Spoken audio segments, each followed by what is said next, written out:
ladies and gentlemen, the President of the United States.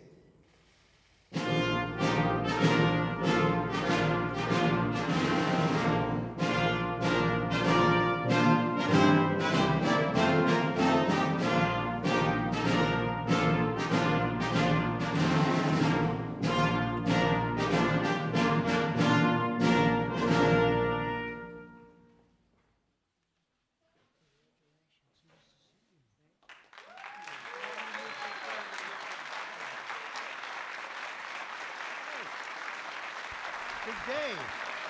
Big day. Thank you.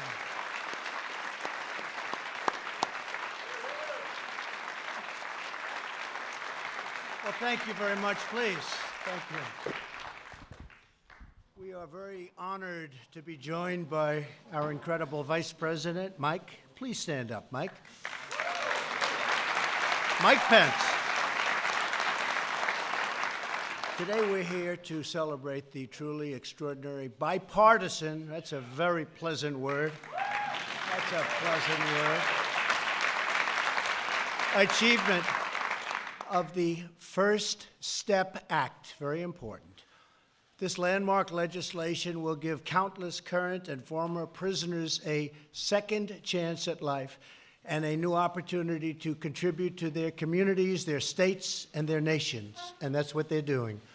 Many distinguished, that's true.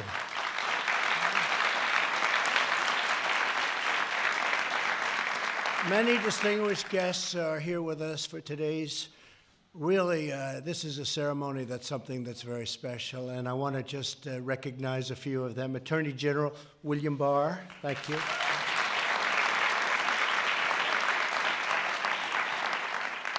A man doing a great job, Secretary Alex Acosta. There's Alex.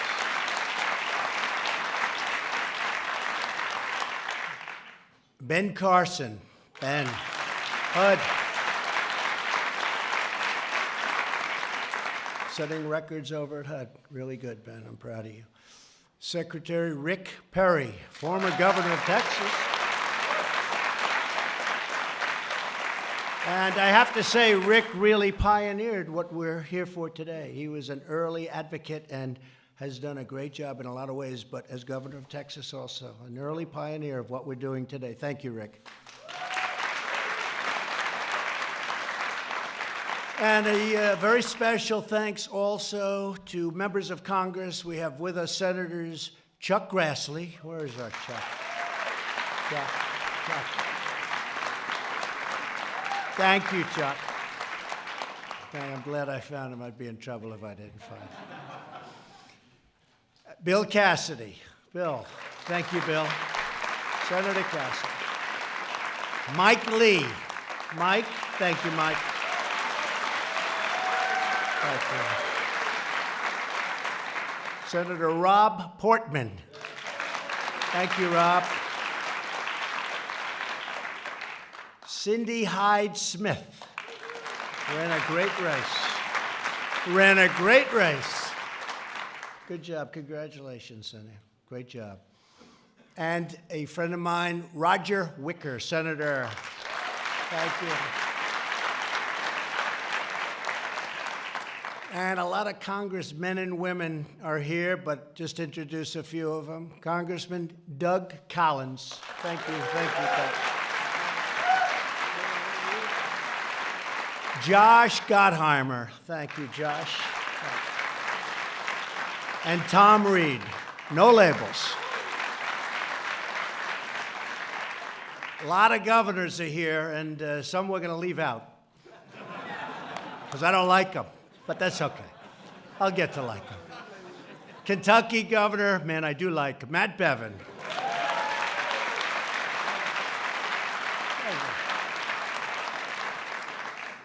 An incredible guy, a friend of mine and all of us for a long time, and he's going to be leaving the governorship one day soon, and we're not going to be happy about that at all. Phil Bryant, fantastic governor. He is a fantastic governor, and he built the African American Museum, and it's one of the best jobs I've seen in a long time. A lot of money, but under budget and ahead of schedule, right, Phil? And he was proud of that. You don't see that often in government. North Dakota Governor Doug Burgum. Doug? Thank you, Doug. And Mrs. Burgum. And Mrs. Burgum, thank you very much. And Texas Attorney General Ken Paxton. Thanks, Ken. Washington, D.C. Attorney General Carl Racine. Carl, thank you. Thank you, Carl. And Florida's former Attorney General, Pam Bondi, respected by everybody. Where's Pam? Thank you, Pam. And they're joined by many faith and law enforcement leaders. We have tremendous numbers of people here today that are just such strong believers in not only what we're doing, but also faith, and faith is a good thing. My book, it's a great thing. I also want to recognize someone that you'll all know well, who worked tirelessly on this project, and to achieve it, he went through a lot, and I'll tell you what, he got there, and he got there with flying colors because he believes, and a lot of other people believe, both conservative and liberal, and those in the middle. Jared Kushner. Jared.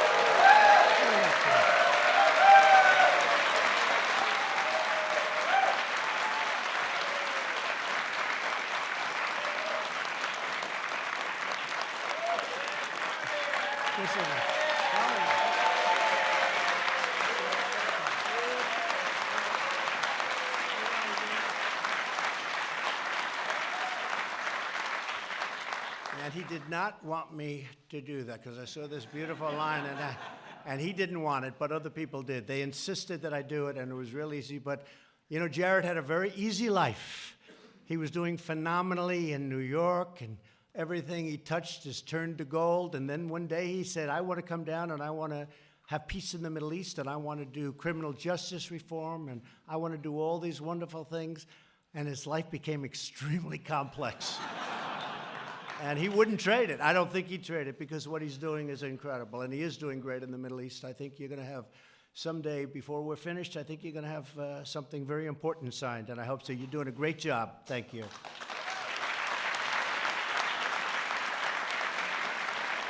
So many people said, in fact, I guess we could say, almost all people said, that criminal justice reform would never pass. But we came together as a group, we worked across party lines, and we got it done. And it's an incredible thing when you see some of the people here, so conservative, and then some so liberal. And we just have a lot of great people. They came together. They knew it had to be done. As president, I pledged to work with both parties for the good of the whole nation. And that's what it is. It's for the good of the whole nation. And it's something that is so important to me in terms of this and lots of other things. And it's happening slowly but surely. It's all happening.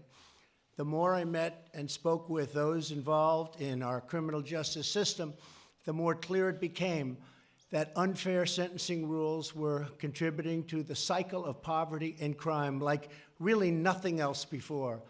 It was time to fix this broken system, and it's a system of the past, and to improve the lives of so many people.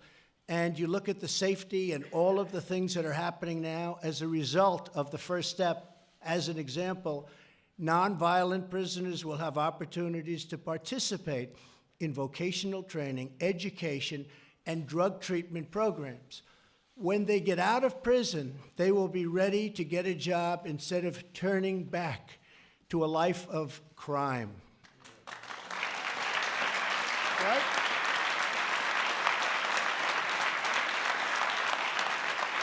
And I'm thrilled to report that since I signed the First Step Act, more than 16,000 inmates have already enrolled in drug treatment programs.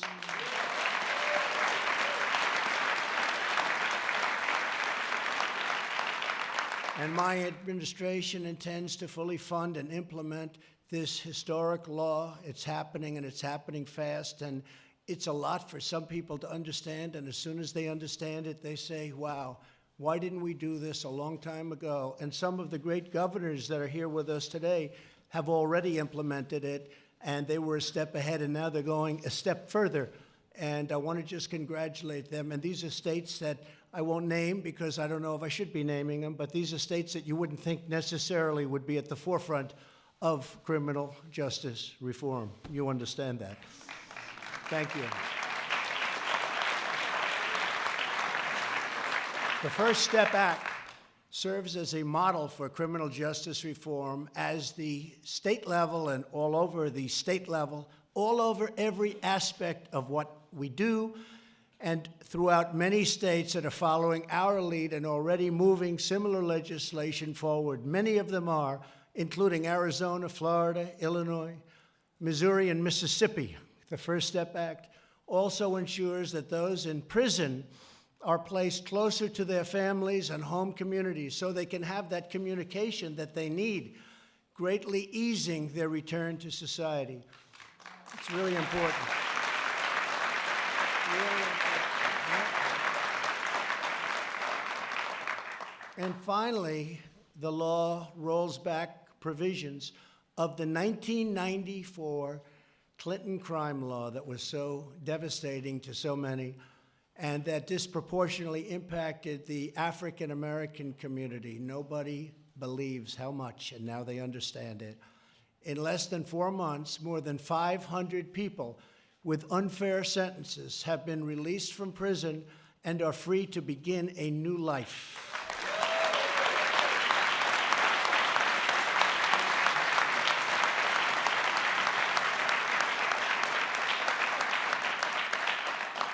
One of these newly freed Americans is Troy Powell, who is with us today. In 2004, Troy was sentenced to 20 years for doing a drug offense.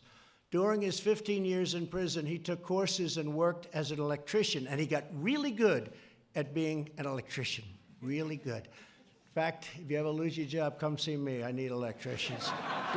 We could use them right here in the White House, Troy. You want to know that? In February, Troy was released under the First Step Act. 9 days later, he was hired at Boone Lumber Company in Lenoir, North Carolina. And now Troy is saving, and really saving, a lot of money because he's doing well. You know, our economy is helping a little bit, Troy, I'll tell you. But he's saving money to buy a home, and he's got one in mind, one particular home in mind. He'll get it. I have no doubt about it. So, Troy, congratulations. Thank you very much. Thank you very much. Thank you, man. You want to say a couple of words? Yeah, sure. He didn't know about it.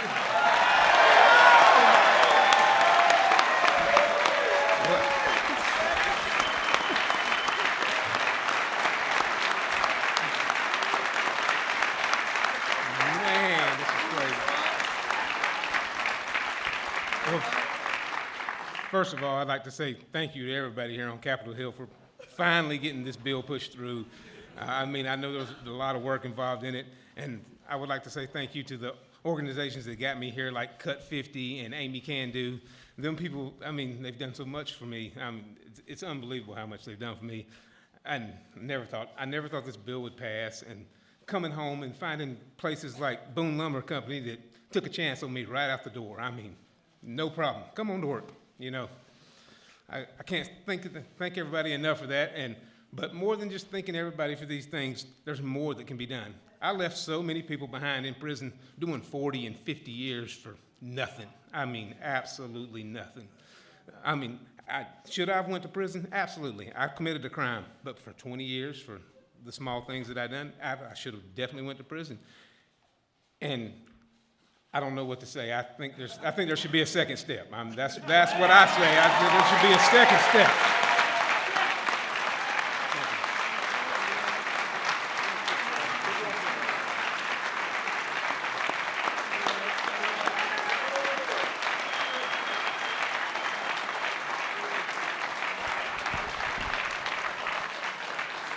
Now, could I have said it better than that?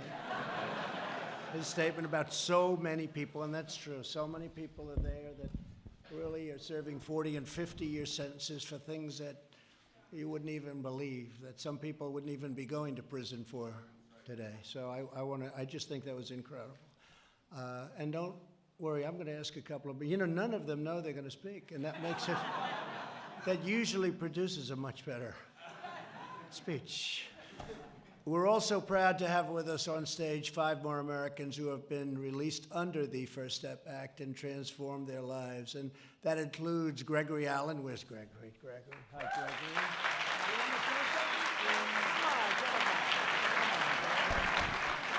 Hi, Mine is real short. 2 months ago, I was in a prison cell, and I'm in the White House.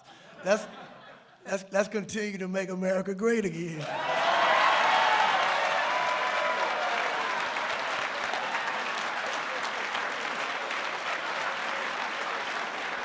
That's great.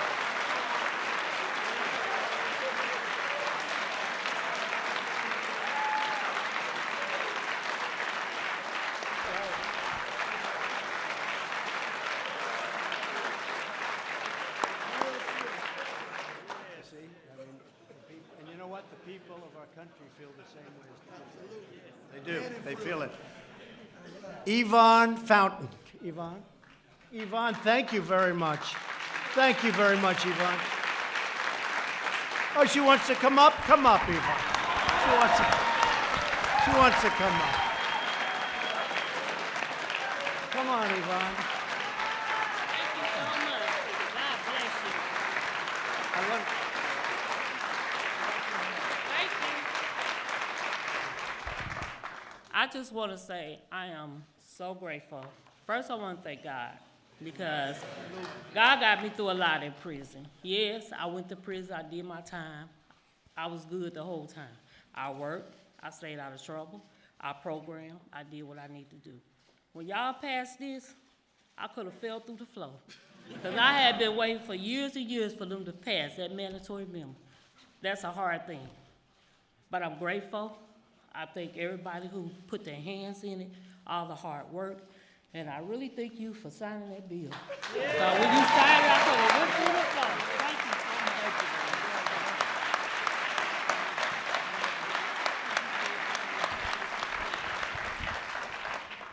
April Johnson.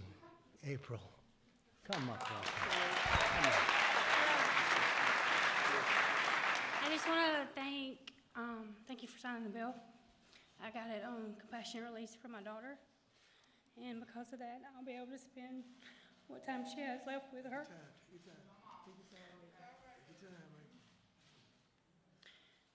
She was diagnosed with ovarian cancer in September, and they have since gave her a grave prognosis. And because of the bill and the First Step Act, I'll be able to spend the rest of her time with her. And I thank you. Thank you, sweetheart. You take care. Say what you're doing, okay? Say what you're doing.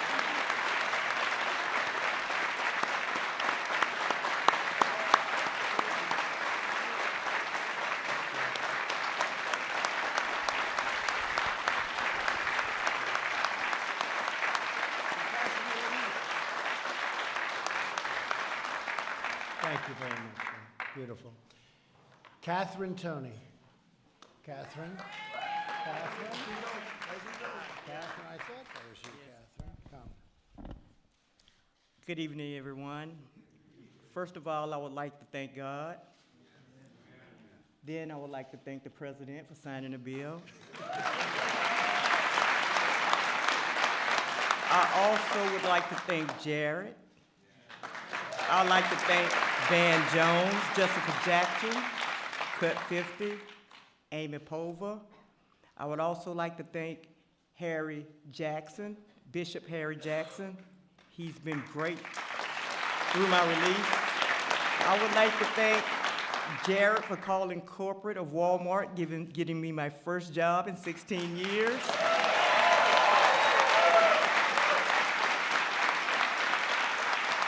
I would also like to thank Becky, which is here. Ms. Becky, could you please stand up, Becky Settler?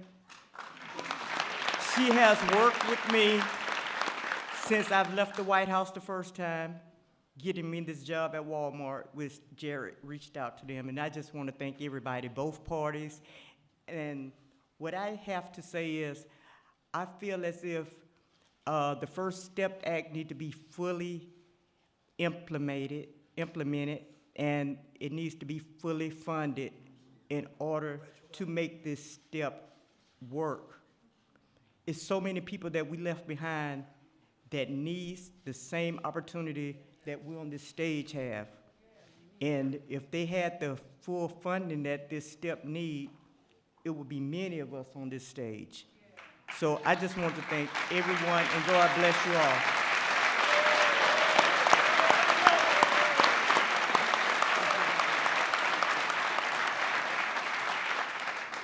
And a man who's actually become much more famous than me or anybody else in the room. His story is an incredible story, and it's been inspiring. And I'd just like to introduce quickly Matthew Charles. Matthew. Come here, Matthew. Thank you. I'm truly humbled. Nobody can be more famous than you.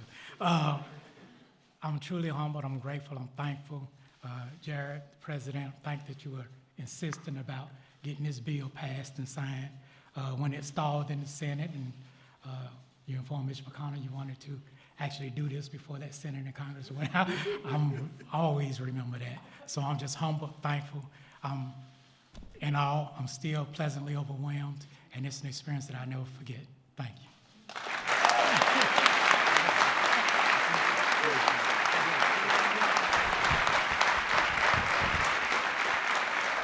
And I want to thank you all, and a woman who I think is a terrific woman and spokesman, and I've watched her, and we helped her a little bit. She was in jail for a long time, and she had a long time to go. And I'd like to say, is Alice here? Where's Alice? Where's come up here, Alice. Alice Johnson. Alice Johnson, come.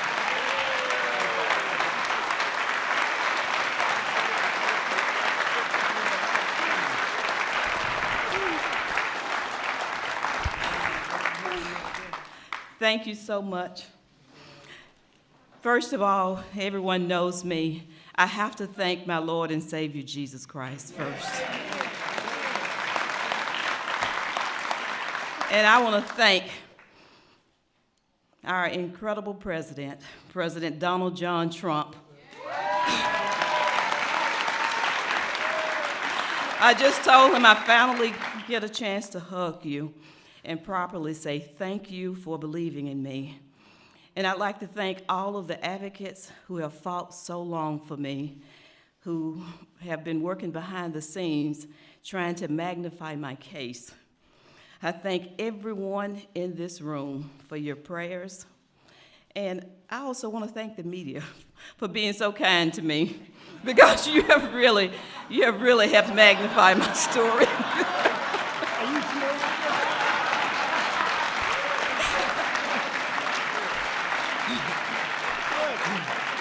But thank you. I'm an example of a woman who has been given a second chance in life. There are so many others who deserve that same second chance. And so I'm grateful for platforms like this, for events like this today, that magnifies that need. Because somehow, when you see a face, when you see another human being like me, who has been separated from their family almost 22 years, that changes things, that changes heart.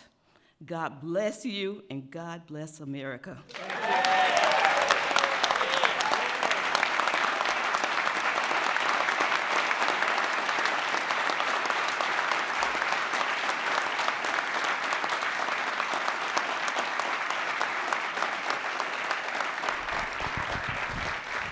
Thank you, Alice. You know, when you said, Alice said, I want to also thank the media, I sort of bent over and said, are you sure? She said, and I do too. I think it's fantastic. That's great. And a couple of people, Van Jones, please stand up, please.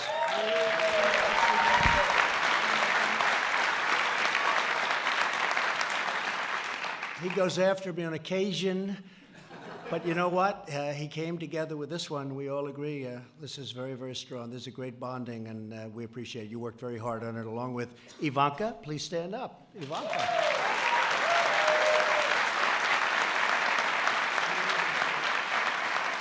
And Charlie Kirk, stand up real fast. And Matt Schlapp, stand up real fast.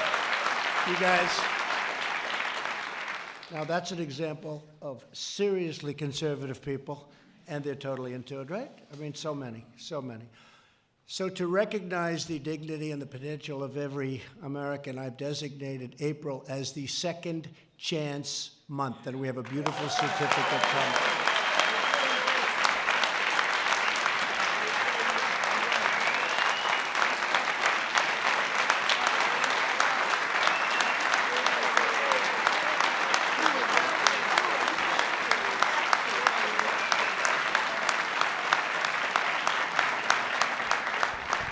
As a result of our incredible economic turnaround, we had a big stock market day today, so that makes it even better, but a big day.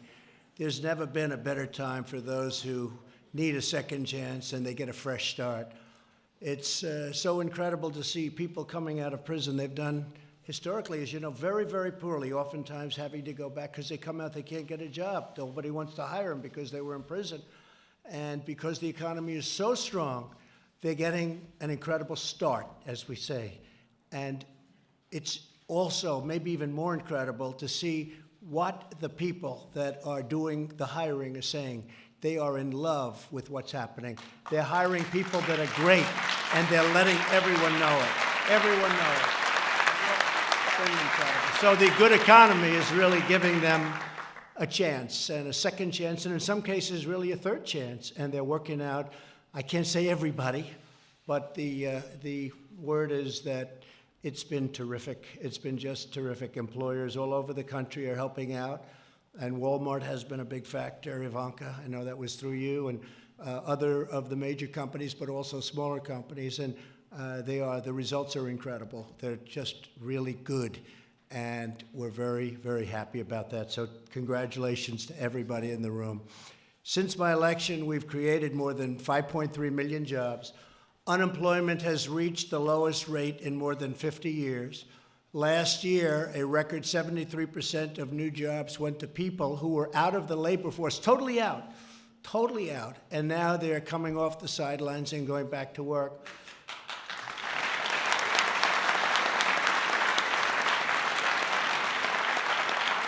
And you've seen where I've said a lot, because I'm very proud of it. I said, what do you have to lose? And people would say, well, maybe you shouldn't say, but I meant that because it was tough.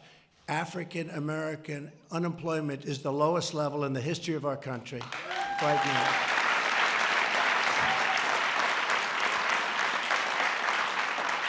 And that goes for Hispanic American, Asian American. Women are very close. Women are at a 64-year low. It's up to 64, soon to be historic, I hope, and it's been incredible. African American income, by the way, and Hispanic American income is the highest level it's ever been in the history of our country. That's a big factor.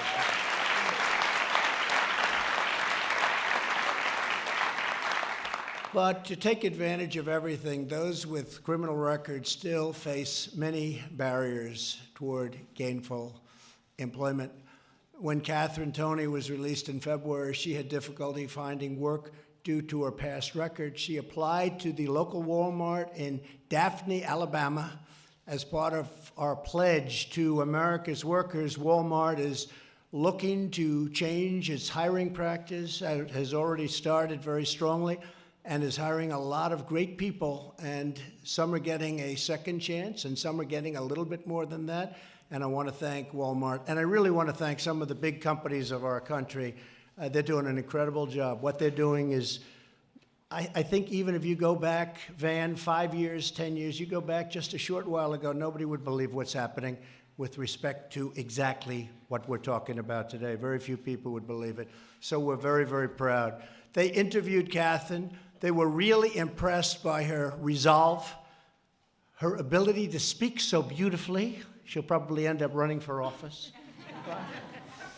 And 2 weeks ago, she began her first day in the job, and I have no doubt she's going to be very successful, and she'll do a terrific job. So, Catherine, we can't wait to see you and all that you achieve over what will be a long, long life, and we appreciate it very much.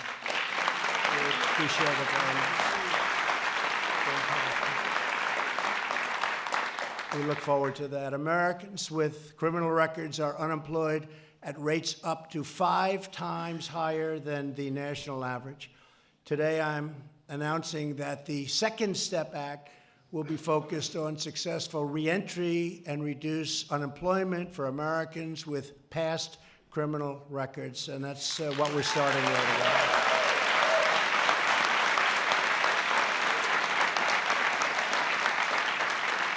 And I'm very proud to say that we're leading the way, but a lot of states are now following us. They're liking it, they're following us. And believe it or not, it's great for our people, it's great for the people that it so deeply affects, but you know, it's also great for the economy. We actually, it's hard to believe, we save a tremendous amount of money because people are coming out with these 40 and 50-year sentences for what you would consider to be everything serious, but not that serious. And they're getting out and they're working instead of being in prison. And we're saving hundreds and hundreds of millions of dollars and doing good at the same time. So that's sort of a rare occurrence.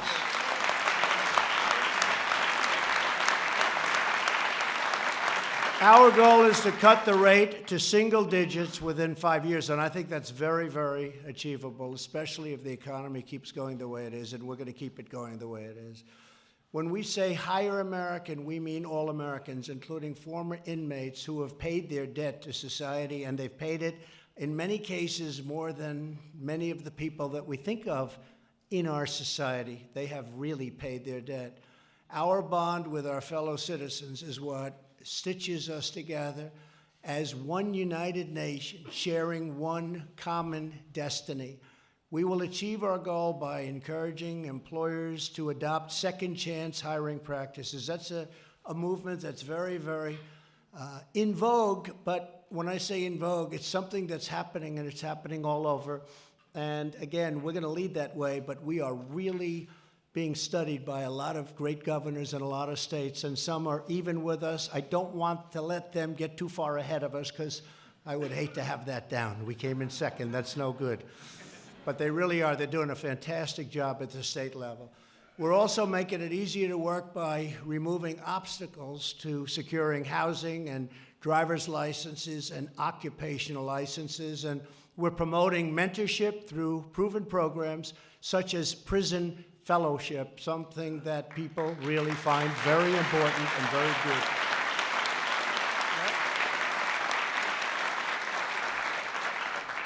My administration is also supporting funding for reentry programs, including $88 million for Second Chance Act. You know that.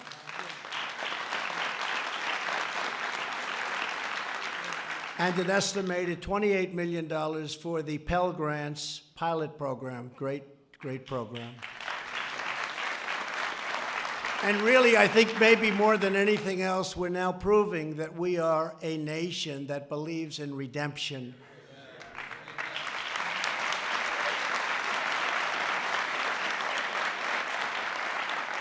And to remind us what is possible, we're joined by a couple of people. First of all, is Pastor Scott here? Daryl Scott. Where's Pastor? Is he here someplace? He's worked so hard. I wanted to point him out.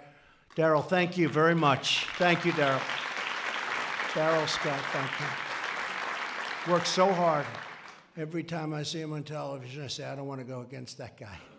He's a tough pastor, a good friend. And also a man who has served time in federal prison, but today he's with us, and he's now a professor of law at a place called Georgetown University, and one of his students happens to be my daughter, Tiffany. So Sean, hey, could I ask Sean to come up, please? Where is Sean? Are you here? Where is Sean? Sean, come up.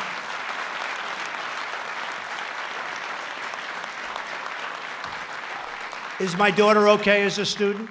She is. She better be.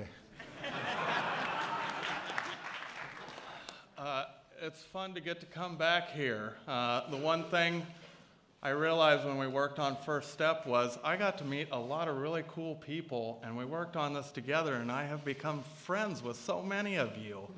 It's astonishing to me that so many people want to come work and help people that are in prison.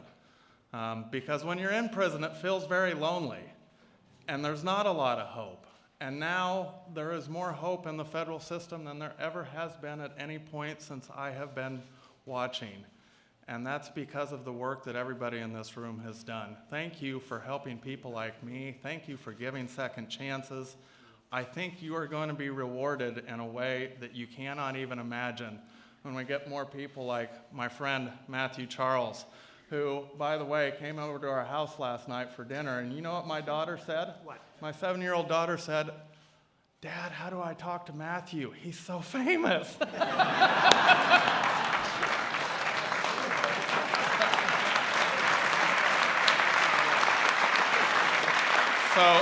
So thank you, Mr. President, for your leadership on this. You have gotten things done that has taken decades of work from a lot of people in this room, and to see the fruits of your labor, it's just amazing to watch. Thank you, sir. Keep up the work.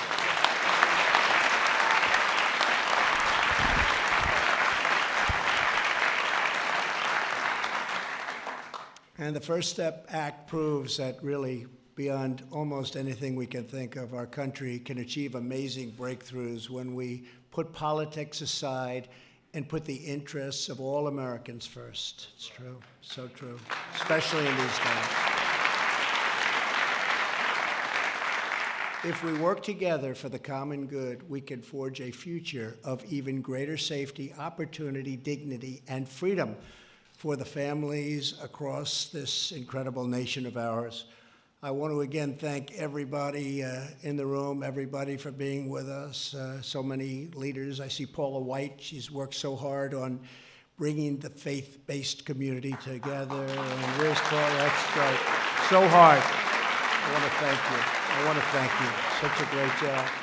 And most importantly, I want to congratulate all of the people that have been so incredibly successful. They've left a place called prison, and as you said brilliantly, they arrived at the White House. They go from prison to the White House, and you know what? You're going to have an incredible future. Everybody in this room, you know who we're talking about, and the people standing on this stage, you're going to have an incredible future, and it's my honor, and it's the honor of all of the folks in this room that have helped to have been part of a process, I think, that's going to go down as a tremendous day in the history of our country. A lot of tremendous things are about to happen. Thank you very much.